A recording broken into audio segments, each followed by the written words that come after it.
Yes, good evening. This is Jia Bajaj from Bajaj Coaching Center. Last class में हम लोगों ने topic discuss किया था एंशिएंट हिस्ट्री ऑफ हरियाणा। आज हम इसको आगे डिस्कस करने वाले हैं। थोड़ा सा एक थ्रो बैक लेते हैं फटाफट से। लास्ट वीडियो में मैंने आपको एक बात बताई थी कि हरियाणा को अलग अलग लैंग्वेजेस में, अलग अलग लिटरेचर में क्या कहा गया है। जैसे हमारी हरियाणा हिस्ट्री को भी इंडियन हिस्ट्री के अकॉर्डिंग 3 पार्ट्स में डिवाइड करते हैं, palaeolithic age, neolithic age, chalcolithic age. फटाफट से एक थ्रो बैक ले लेते हैं, उसके बाद फिर आगे स्टार्ट करेंगे। इसी तरह से पहले उसके बाद हमारा प्री हिस्टोरिक पीरियड के बाद नेक्स्ट पीरियड आया था प्रोटो हिस्टोरिक पीरियड, जिसमें सबसे पहला कल्चर था Siswal culture that belongs to Hisar. Then Hakra culture that belongs to आपका जो है, मैंने बताया था आपको, फतेहाबाद, ठीक है।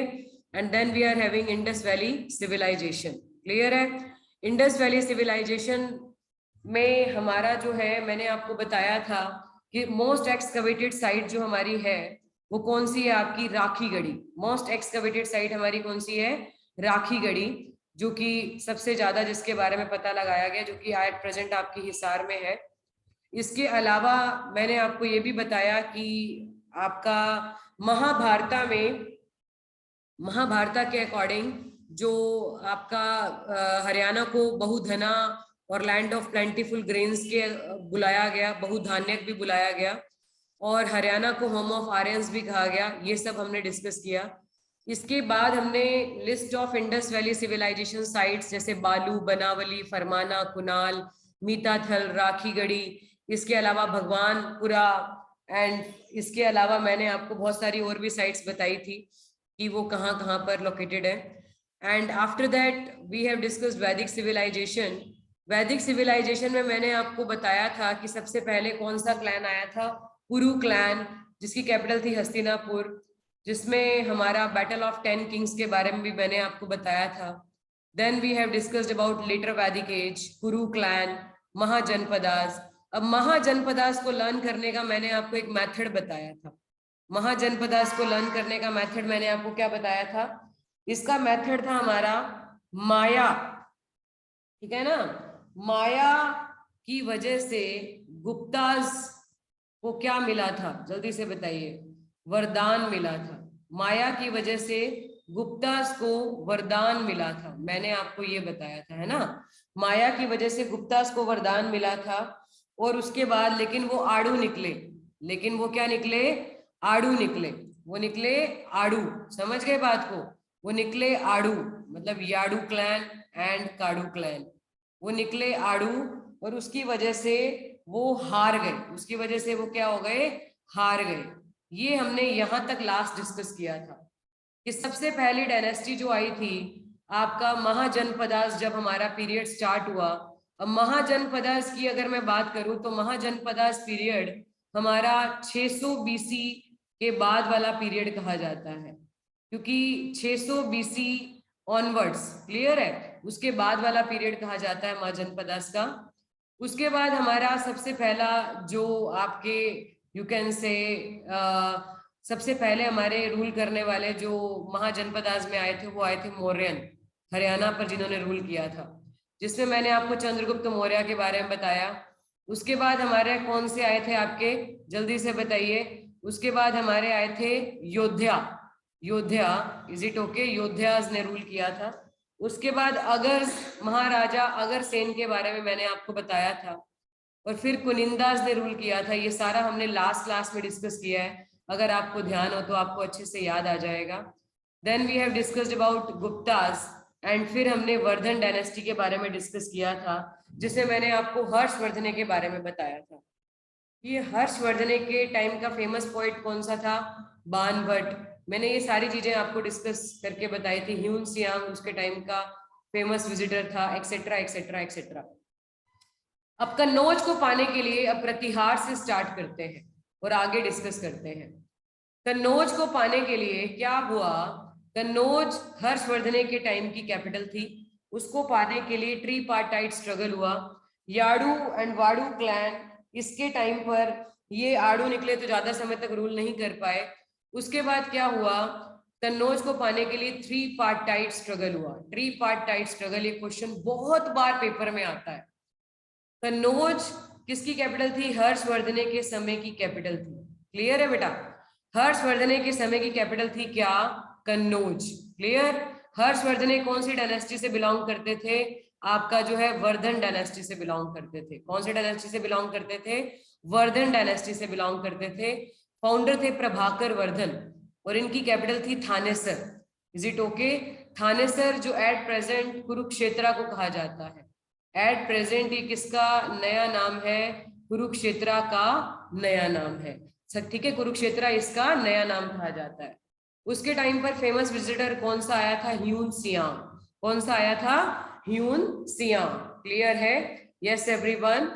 अब क्या हुआ, जब हमारा इनकी डेथ हो गई हर्षवर्धन की, और इनके टाइम का फेमस पोएट कौन सा था? बाण भट्ट। बाण भट्ट इनके समय का फेमस पोएट था, जिसने हर्ष चरित्र भी लिखी है। ये भी बड़ा इंपॉर्टेंट क्वेश्चन है। हर्ष चरित्र किसने लिखी है? आपकी बाण भट्ट ने लिखी है। ये क्वेश्चन बहुत बार पेपर में पूछा जाता है। ह्यून सियांग किसके टाइम का विजिटर था? हर्षवर्धन के टाइम का फेमस विजिटर था। ये क्वेश्चन भी बहुत बार पेपर में आता है। हर्ष चरित्र बाण भट्ट ने लिखी है, लेकिन हर्ष चरित्र ने क्या लिखी है? हर्ष चरित्र ने 3 बुक्स लिखी थी, प्रियादर्शिका, प्रियादर्शिका, रत्नावली और नागानंदा। रत्नावली और नागानंदा, ये तीनों बड़ी ही फेमस बुक्स हैं। किसकी? आपकी हर्षवर्धन की। एवरीवन ऑन योर कैमरा, सभी अपने कैमरा ऑन रखेंगे।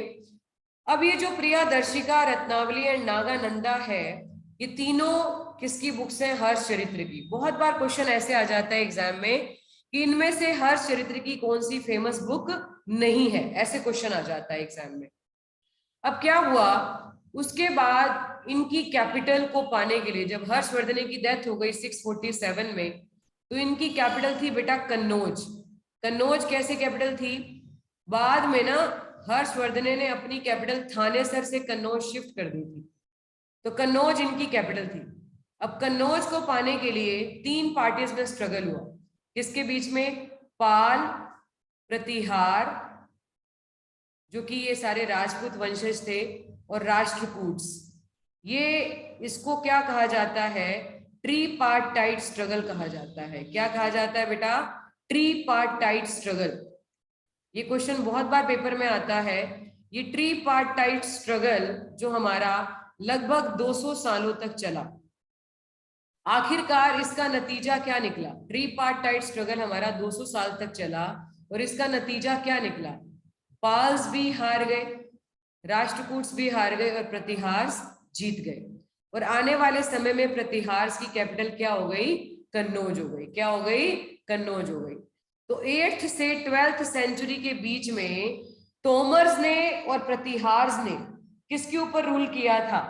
आपका रूल किया था हरियाणा के ऊपर। ये बहुत इंपॉर्टेंट क्वेश्चन है, समझ गए बात को? 8th to 12th सेंचुरी के बीच में तोमर्स ने एंड प्रतिहार्स ने रूल किया था किसके ऊपर? हरियाणा के ऊपर। अब इसमें एक बड़ी खास बात बताती हूं मैं आप लोगों को, कि प्रतिहार्स का एक बड़ा ही फेमस जो रूलर था, वो था आपका नागभट्टा। एक बड़ा फेमस रूलर था। ये क्वेश्चन कई बार आ जाता है कि नागभट्टा किसका फेमस रूलर था?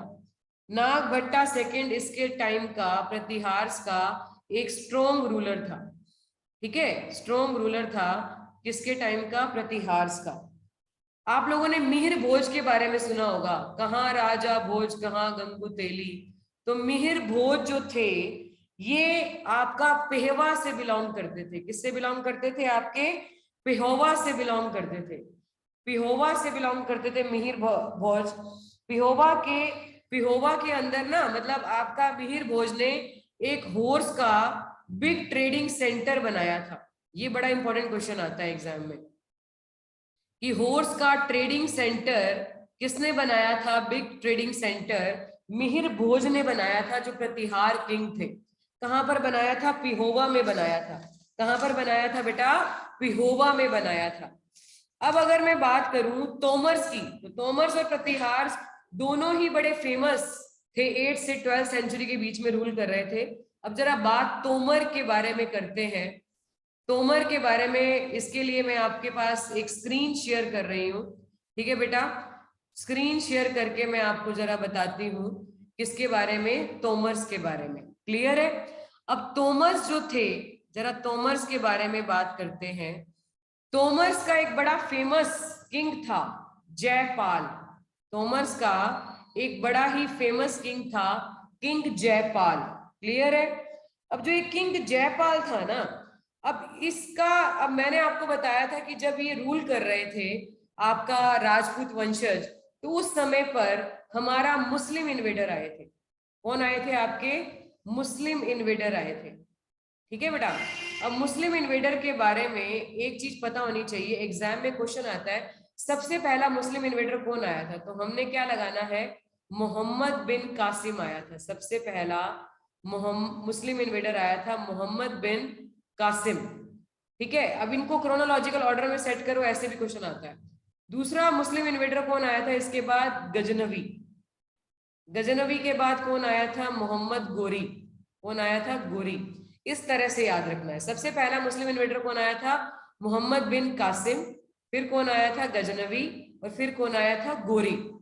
अब जो मोहम्मद बिन कासिम था उसके बारे में एक पता होना चाहिए कि उसने किसके ऊपर अटैक किया था, सिंध के ऊपर अटैक किया था। कई जगह पर 712 एडी दिया होगा, कई जगह पर 715 एडी दिया होगा। समझ गए बात को? तो हमने वो देखकर आंसर लगा देना है। समझ गए बात को? Is it okay? सिंध के ऊपर अटैक किया था, और ये आपका जो है गजनवी ने 17 बार आक्रमण किया था, 17 टाइम्स भारत पर आक्रमण किया था, 17 बार भारत पर आक्रमण किया था। कहते 1025 में उसने सोमनाथ टेम्पल के ऊपर आक्रमण किया था। सोमनाथ टेम्पल के ऊपर जो उसने आक्रमण किया था वो कब किया था, 1025 में। 1001 से लेकर 1026 तक उसने 17 बार आक्रमण किया था भारत के ऊपर। क्लियर है? और सबसे फेमस इन्वेड उसका 1025 में सोमनाथ टेम्पल का पर कहा जाता है। गोरी ने मुल्तान के ऊपर अटैक किया था। गोरी के बारे में कहा जाता है इसने 7 बार आक्रमण किया था, 7 टाइम्स। और इसका सबसे फेमस इन्वेड कहा जाता है मुल्तान के ऊपर। किसके ऊपर? आपका मुल्तान के ऊपर कहा जाता है, सबसे फेमस इन्वेड कहा जाता है। इसने 7 बार आक्रमण किया था। ये बड़ा ही इंपॉर्टेंट क्वेश्चन आता है एग्जाम के अंदर।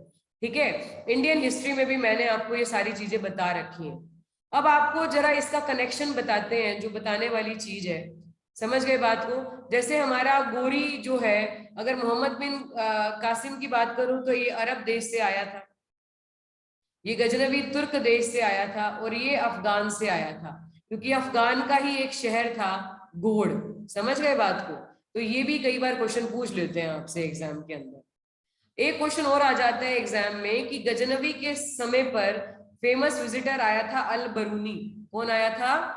अल बरूनी। ये क्वेश्चन भी, ये आपका विजिटर था जो इसके समय पर आया था और इसके साथ आया था। इसने एक बुक लिखी थी, किताब उल हिंद। इसकी एक बड़ी फेमस बुक है, किताब उल हिंद। किताब उल हिंद ये किसकी बड़ी फेमस बुक है? अल बरूनी की बड़ी ही फेमस बुक है, जो गजनवी के साथ आपका भारत में आया था। अब गजनवी का कनेक्शन है तोमर रूलर्स के साथ। क्या कनेक्शन है जरा वो देखते हैं। पहला कनेक्शन तो ये है कि गजनवी तोमर में एक बड़ा फेमस आपका रूलर हुआ था, king Jaipal. King Jaipal rule कर रहा था। समझ गए बात को? किंग जयपाल जब रूल कर रहा था तो उसके ऊपर आपका उसका गजनवी के साथ अटैक हुआ था। गजनवी ने उसके साथ वॉर किया था। समझ गए बात को? गजनवी का उसके साथ वॉर हुआ था। किसके साथ? किंग जयपाल के साथ, जो कि तोमर रूलर था। समझ गए बात को?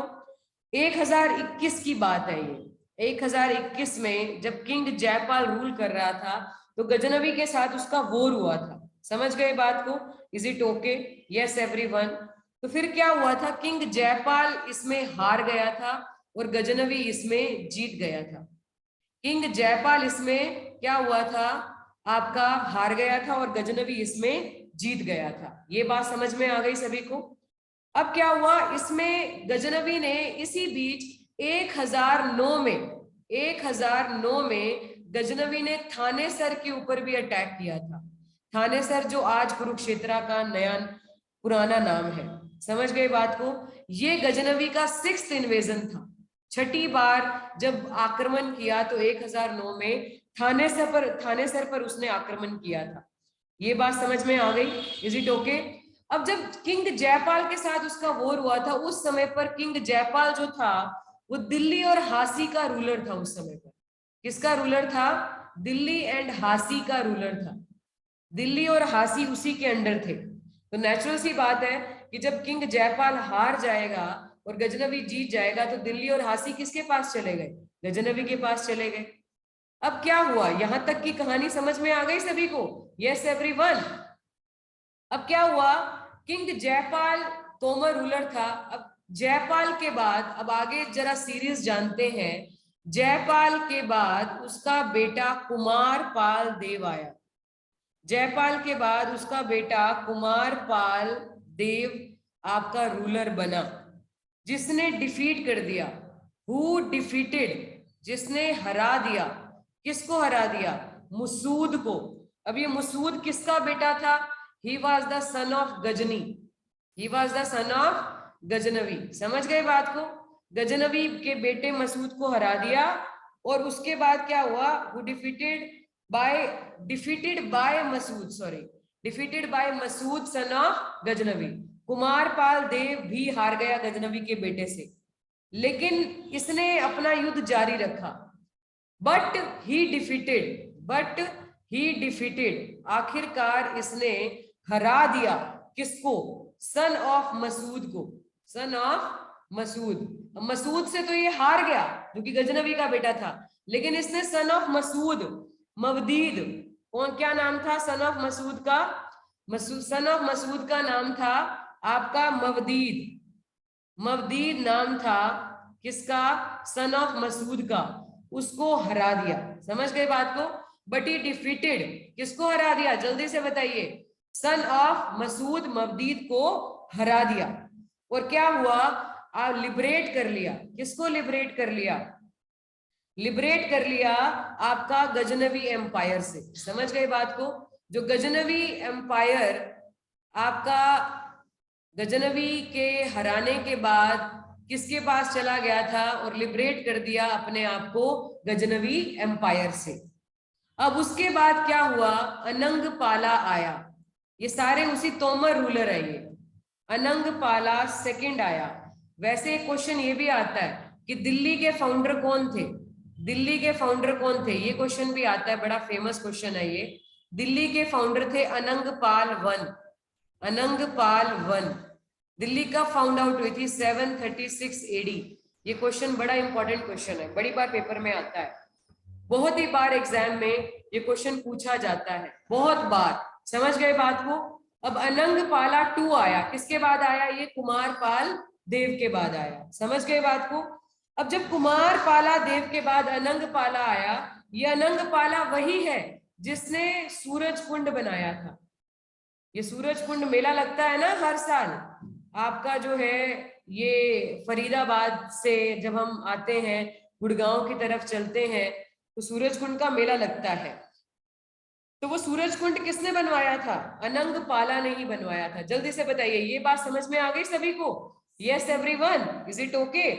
और कहते हैं कि इसी अनंगपाला ने ही मेहरौली के अंदर मेहरौली जाते हैं जब हम, जहां पर हमारा कुतुब मीनार भी है, मेहरौली के अंदर जो आयरन पिलर इंस्टॉल किया था, जो उसके साथ आयरन पिलर है, इंस्टॉल भी किसने किया था? आपका इसी आपका अनंगपाला ने किया था। ये क्वेश्चन भी बड़ी बार पेपर में आता है। यहां तक समझ में आ गया? Yes everyone, is it okay? Clear है? ये क्वेश्चन बहुत इंपॉर्टेंट है बेटा हरियाणा जीके के हिसाब से।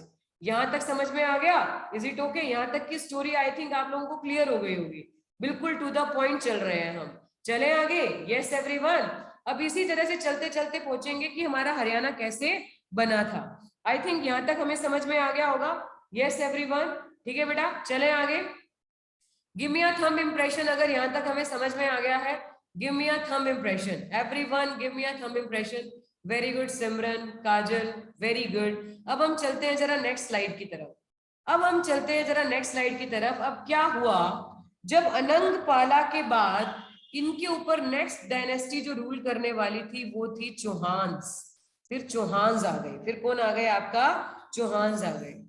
एक्चुअली ये चौहान्स किसके सक्सेसर थे? तोमर्स के। किसके सक्सेसर थे? तोमर्स के सक्सेसर थे चौहान्स। अब चौहान्स भी राजपूत वंशज थे, इनकी कन्फ्लिक्ट हो गई। वहां पर एक डायनेस्टी थी, कन्फ्लिक्ट विद बिटवीन आपका भड़न नकास, भड़नाकास, आपका भड़नाकास एक कोई डायनेस्टी हुआ करती थी, उसके साथ कन्फ्लिक्ट हो गई। किसकी? चौहान्स की। समझ गए बात को? जिसमें क्या हुआ, फाइनली आपका पृथ्वीराज थर्ड ने, पृथ्वीराज थर्ड जो भड़ना आपका चौहान्स का रूलर था, पृथ्वी, मैंने आपको मूवी भी दिखाई थी पृथ्वीराज की। समझ गए बात को? पृथ्वीराज चौहान इसमें आपका रूलर साबित हुआ। समझ गए बात को? पृथ्वीराज चौहान जीत गया और भड़नाकास डायनेस्टी ये हार गई। ये बात समझ में आ गई? Yes everyone. अब क्या हुआ, जब पृथ्वीराज चौहान रूल कर रहे थे तो पृथ्वीराज चौहान के समय पर गोरी ने अटैक किया। किसने अटैक किया? गोरी ने। समझ गए बात को? ये मैंने जब सम्राट पृथ्वीराज चौहान मूवी में आपको दिखा रखा है, क्लियर है? गोरी, मोहम्मद गोरी जो घोड़ का रूलर था, घोड़ एक जगह है अफगानिस्तान के अंदर, ठीक है? और पृथ्वीराज चौहान और किसके बीच में? गोरी के बीच में दो बड़े फेमस बैटल हुए। एक हुआ तराइन 1 जो हरियाणा में ही है, और एक हुआ तराइन 2, ये ठीक है? दोनों ही, इसको हम तारावड़ी भी कह देते हैं। तारावड़ी आ जाए तो भी एक ही बात है, तारावड़ी एक ही बात है। बात समझ में आ रही है? Yes everyone, is it okay? 1191 AD में तराइन 1 वॉर हुआ और 1192 एडी में तराइन 2 वॉर हुआ। इसके खास बात क्या थी? दोनों ही वॉर गोरी वर्सेस पृथ्वीराज चौहान में हुआ, पीआरसी। समझ गए बात को? दोनों ही वॉर गोरी वर्सेस पृथ्वीराज चौहान के बीच में लड़े गए। पहले वॉर में गोरी हार गया, पृथ्वीराज चौहान जीत गया। दूसरे वॉर में जो गोरी था वो जीत गया, पृथ्वीराज चौहान हार गया।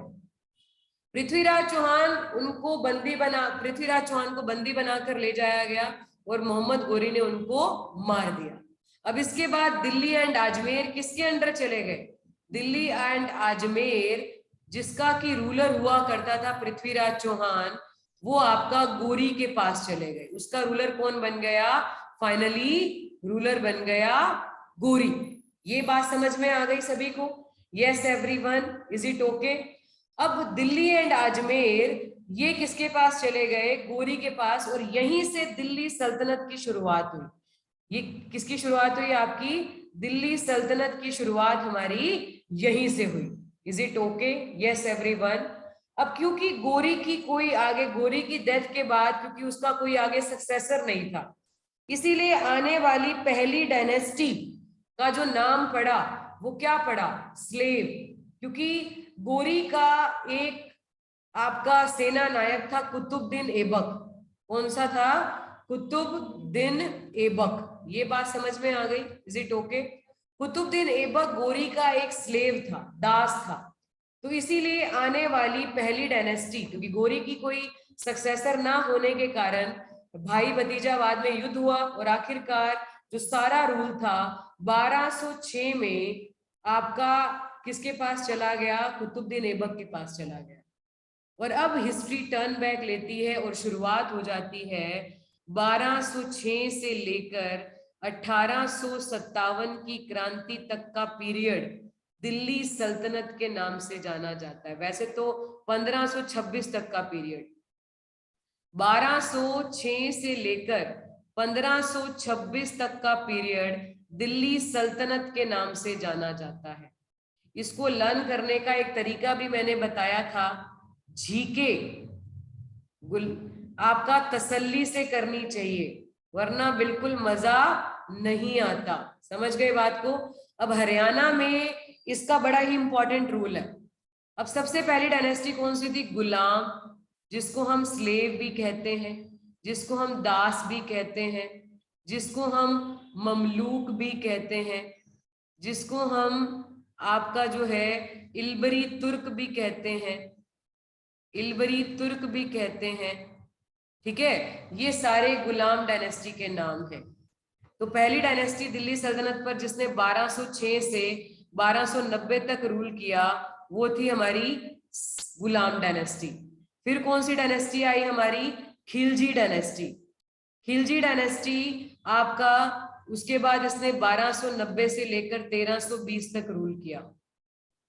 ठीक है, 1320 एडी आ जाए या सीई आ जाए एक ही बात है। ठीक है, कॉमन इरा बोलते हैं सीई को और एडी को बोलते हैं एनॉय डोमिनी। क्लियर है, एक ही बात होती है। फिर आए तुगलक। तुगलक 1320 से हरियाणा में भी यही रूल चला जो इंडियन हिस्ट्री में चलता है, लेकिन थोड़ा सा डिफर है, वो मैं बताऊंगी अभी आप लोगों को। 1414 तक आपका जो है तुगलक डायनेस्टी ने रूल किया। समझ गए बात को? फिर सैयद आए 1414 से लेकर आपका 1451 तक हमारे सैयद डायनेस्टी ने रूल किया, सैयद। और उसके बाद लोधी डायनेस्टी आई हमारी 1451 से लेकर हमारी जो है 1526 तक लोधी डायनेस्टी ने रूल किया।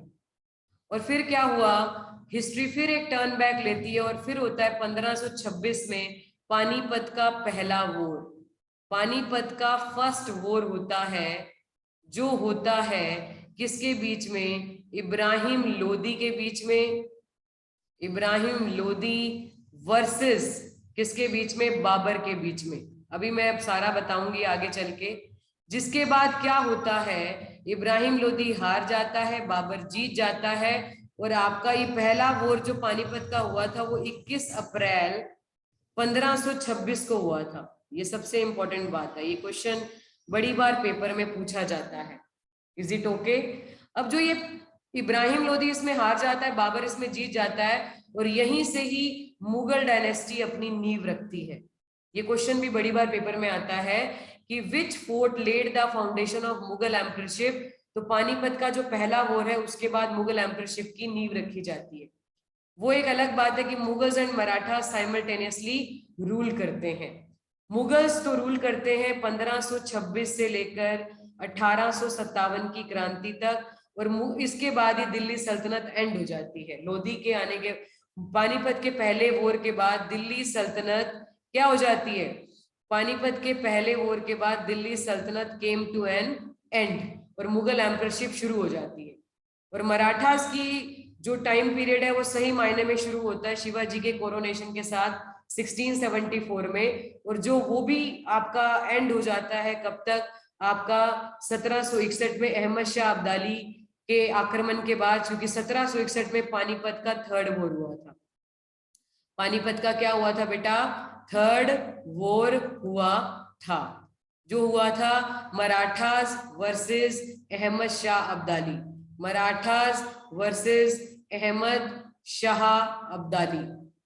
मराठा वर्सेस अहमद शाह अब्दाली। यहां तक की कहानी आई थिंक समझ में आ गई होगी।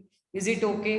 मराठा जिसमें हार जाते हैं और अहमद शाह अब्दाली जीत जाता है, जो कि अफगानिस्तान से आता है। ये सबसे इंपॉर्टेंट बात है जो बताने लायक है। यहां तक समझ में आ गया सभी को? Yes everyone. अब कुछ आपको फ्लैशबैक, कुछ इंपॉर्टेंट चीजें बताते हैं इसकी। Is it okay? अब जब हमारी गुलाम डायनेस्टी आती है तो गुलाम डायनेस्टी में सबसे पहला रूलर आता है कुतुबुद्दीन ऐबक। इसके बारे में इंपॉर्टेंट चीजें मैं आपको बताती हूँ। एक तो ये आता है कि कुतुब मीनार किसने बनवाई है? कुतुब मीनार किसने बनवाई है? जल्दी से बताइए।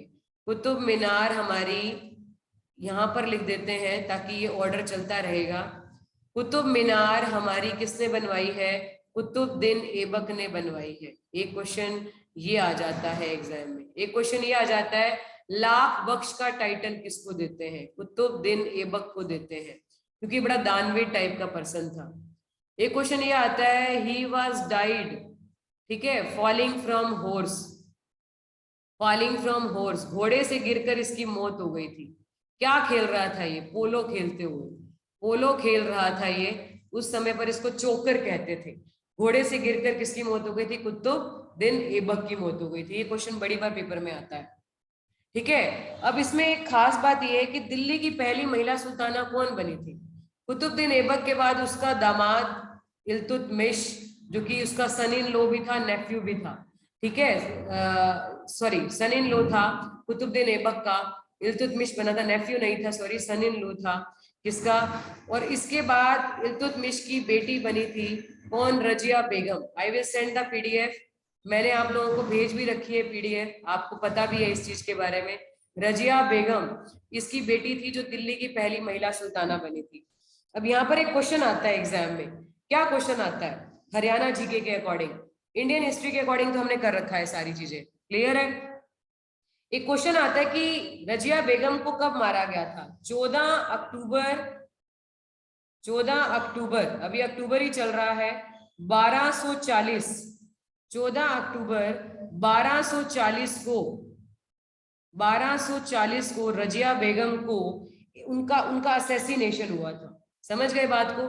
कहां पर हुआ था इनका असैसिनेशन? कैथल में हुआ था इनका असैसिनेशन हुआ था। असैसिनेशन क्या होता है? 2 बार एस लिखकर असैसिनेशन, इसका मतलब होता है किसी बहुत बड़ी साजिश रच के जब किसी को मारा जाता है कॉन्स्पिरेसी के तहत, उसको कैथल में आपका इनको, और इसीलिए ना इनकी एक टॉम भी बनाई गई है कैथल में। ये क्वेश्चन भी आता है एग्जाम में, टॉम्ब ऑफ रजिया बेगम कहां पर है? टॉम्ब ऑफ रजिया बेगम कहां पर है? हमारी कैथल में है। ये क्वेश्चन भी आ जाता है एग्जाम के अंदर, ये बड़ा इंपॉर्टेंट क्वेश्चन है। ये बात समझ में आ गई? यस एवरीवन, क्लियर है? ठीक है, हरियाणा हिस्ट्री के अकॉर्डिंग तो ये बड़ा इंपॉर्टेंट पॉइंट है। अब उसके बाद क्या हुआ, जरा आगे देखते हैं। अब गुलाम के बाद मैंने आपको बताया था जीके तसल्ली से पढ़नी चाहिए।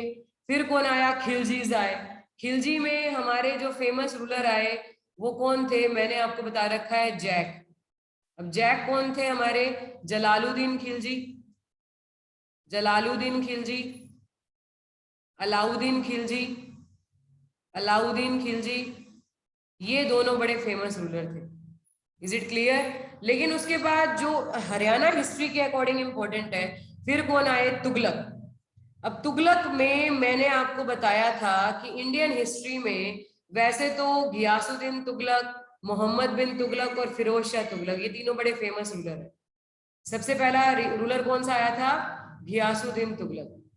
घियासुद्दीन तुगलक, जिसको आपका गाजी मलिक भी कहते हैं, जो पंजाब का गवर्नर था।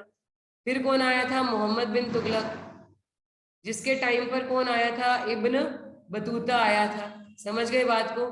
जिसको मोहम्मद बिन तुगलक को 7 फेल्योर्स भी कहते हैं, किंग ऑफ मनियर्स भी, प्रिंस ऑफ मनियर्स भी कहते हैं, क्योंकि इसने बहुत सारी करेंसीज इश्यू की थी। इसने कैपिटल भी शिफ्ट की थी दिल्ली से दौलताबाद, फिर दौलताबाद से वापस दिल्ली ले आया था। ये सारा मैंने आपको इंडियन हिस्ट्री में बताया है। अब इंपॉर्टेंट बात क्या है? फिर आया फिरोज शाह तुगलक, जिसका हरियाणा हिस्ट्री में बड़ा इंपॉर्टेंट रोल है। फिरोज शाह तुगलक के बारे में मैं आपको एक खास बात बताती हूँ। फिरोज शाह तुगलक ने, पहली बात तो ये है, फतेहाबाद सिटी बनाई थी, जो कि उसके अपने बेटे के नाम पर बनाई गई थी। ये क्वेश्चन बड़ी बार पेपर में आता है। फतेहाबाद सिटी इसने अपने बेटे फतेह सिंह के नाम पर, फतेह खान के नाम पर बनाई थी। फिरोजपुर भी इसी ने बनाया था, हिसार भी इसी ने बनाया था। समझ गए बात को? Fatehabad, is it clear? और क्या बनाया था जल्दी से बताइए? आपका जो है फिरोजपुर भी इसी ने बनाया था, और आपका जो है हिसार भी किसने बनाया था? आपका फिरोज शाह तुगलक ने बनाया था। अब सबसे खास बात सुनिए जरा, एक गुजरी महल है, गुजरी महल, ये क्वेश्चन बड़ी बार पेपर में आता है, बहुत बार पेपर में आता है। गुजरी महल है जो कि कहां पर है? हिसार में। ये किसने बनवाया था? आपका फिरोज शाह तुगलक ने बनवाया था, अपनी इसकी लवर की याद में बनवाया था गुजरी महल।